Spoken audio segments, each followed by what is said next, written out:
halkani waxa weeyaan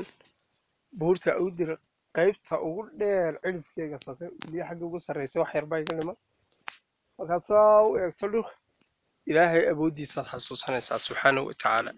oo qofka u fiirsada halkaa iminka godan oo kalena gacanta ugu fiiqayo yacnaa qofku yaabuu u dhimanaya moogta markuu saa u eego dhulka iyo siday yihiin wamin aayaatihi booramana wataa halkaa jihada galbeed jihada koonfur galbeedana idhaahde igaga beegan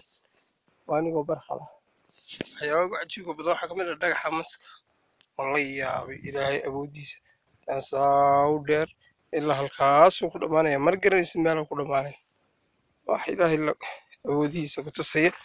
jalla jalaalu marka saa u egto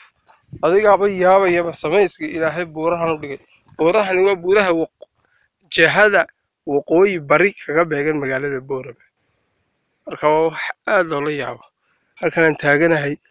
iyo halka gaadhigana wada taagan yahay oo iskuwa midba ma waa halka dariiqu ka muuqdo weli taawarkii iyo safarkii howleed ayaan ku jirnaa aan ku tegayey taawarka saaran qaybta ugu dheer buurtan aloogeed qaybtani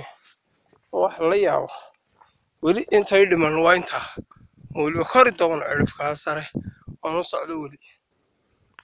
alxamdulilah aad baan ugu faraxsanay inaan dhulka la yimaado